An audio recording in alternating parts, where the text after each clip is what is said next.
Bisnis gelap Ferdi Sambo bocor, Mahfud ungkap judi hingga narkoba, gerombolan mafia di Mabes Polri. Gampang lah orang. Dan dari situasi begini semua keluar, oh ini dulu melakukan ini dulu melakukan ini, dan seterusnya dan seterusnya.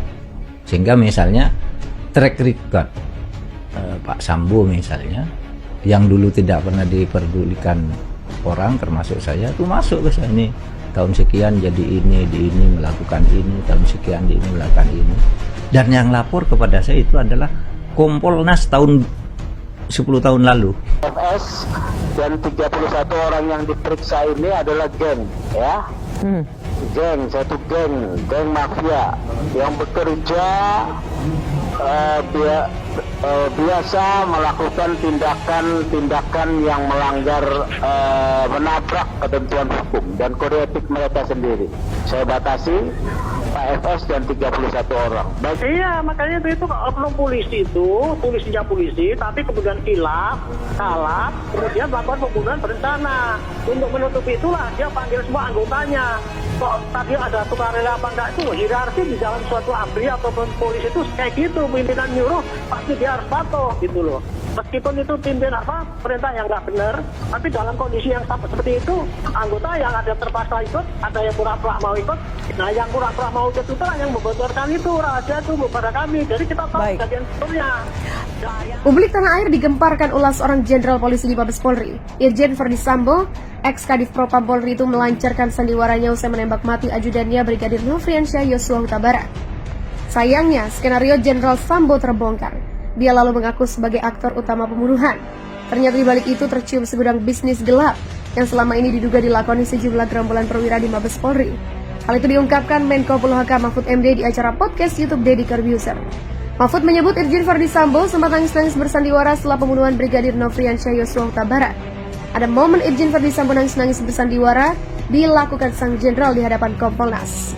Setelah pembunuhan Brigadir J, Irjen Ferdi Sambo sengaja mengundang Kompolnas ke kantornya di Mabes Polri untuk melancarkan sandiwara pertama pembunuhan anak buahnya. Saat itu Mahfud MD Irjen Ferdi Sambo memainkan jebakan psikologi dengan harapan sandiwaranya bisa berjalan lancar. Selain nangis-nangis di hadapan Kompolnas, Irjen Ferdi Sambo kemudian memulai narasi bahwa pembunuhan Brigadir J ini dilatar belakangi masalah dugaan pelecehan terhadap istrinya. Setelah bersandiwara di depan Kompolnas, Irjen Ferdi Sambo tak kehabisan akal. Dia rupanya menghubungi pihak lain untuk memuluskan skenario yang diduga sudah disusunnya setelah pembunuhan Brigadir J. Adapun pihak yang dihubungi Sambo adalah anggota DPR RI, namun anggota DPR RI itu tidak merespon panggilan. Mahfud MD lalu mengungkap kasus pembunuhan Brigadir J ini sebenarnya diduga melibatkan banyak pihak. Mahfud bilang, banyak pihak yang berusaha menutupi kasus pembunuhan Brigadir J ini. Dia sengaja ikut menyoroti kasus ini agar fakta yang terjadi bisa terungkap ke publik. Karena itu Mahfud mendorong pihak terkait untuk melakukan beberapa cara agar kasus ini bisa selesai dengan sebenar-benarnya. Maka saya arahkan otopsi ulang, Polri otopsi ulang, lalu Polri bilang tidak ada otopsi, nanti saja. Beber lelaki 65 tahun itu. Bukan kata Polri lah, kata penyidik dan pendukung Sambo yang di kepolisian. Menurut Mahfud, jika polisi kala itu tidak melakukan otopsi ulang terhadap jenazah Brigadir J, maka kepercayaan publik akan hilang. Kemudian, Deddy Corbuzier penasaran, apakah semua hal yang terjadi atas perintah Menko Polhukam? Menurut ia, hanya memberi dorongan sesuai dengan usulan publik yang dinilai masuk akal. Oh tidak, saya hanya memberikan usulan yang juga diambil dari usulan masyarakat yang masuk akal. Mahfud turut menyinggung soal judi dan narkoba. Mahfud juga mengatakan banyak pihak yang berupaya menutupi kasus ini dengan berbagai cara. Masih ada aja yang menutupi. Ada yang bilang hasil otopsi tidak boleh dibuka. Saya jawab, siapa bilang? Boleh aja dibuka ke publik. Akhirnya dibuka. Deddy pun penasaran dengan nama-nama yang akan ikut terseret dalam kasus ini. Ini kalau dibuka sejujurnya nanti akan ketahuan lagi yang lain lagi. Itu gimana? Begitulah tanya Deddy Corbuzier. Mahfud menjawab bahwa ada 31 nama yang bakal terseret termasuk masalah judi dan narkoba. Jangan melebar ke judi, narkoba, dan lainnya. Kalau itu nanti ada lagi, banyak itu.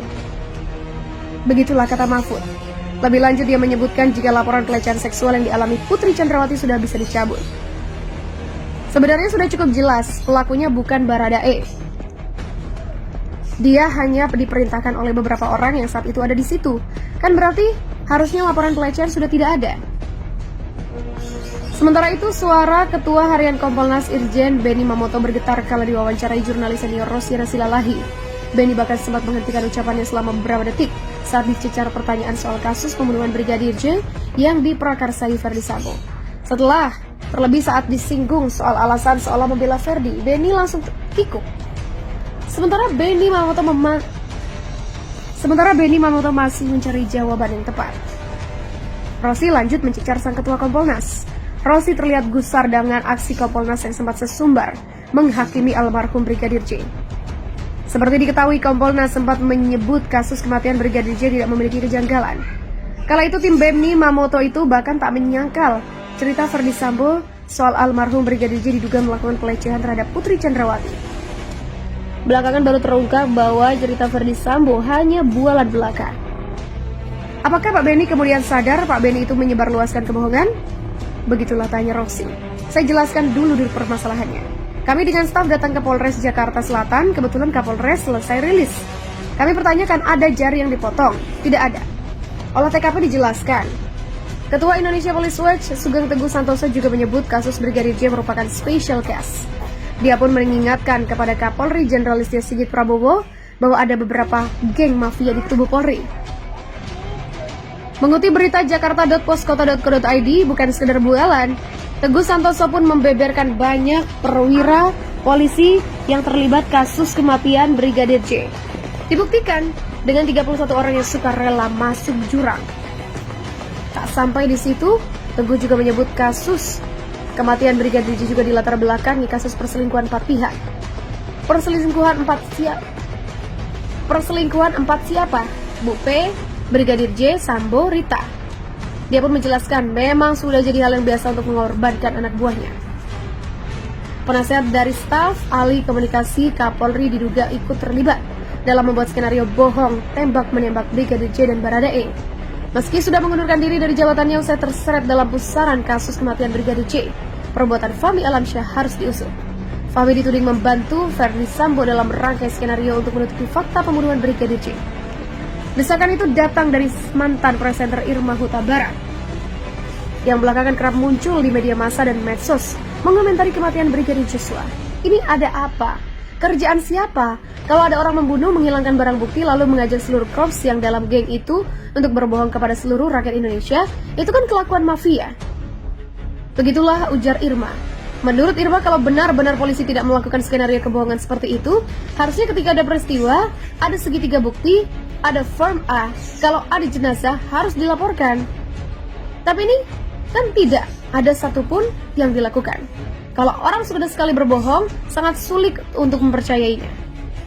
Karena cintanya kepada kepolisian, Irma mengatakan kalau sudah hancur membangun kepercayaan akan susah.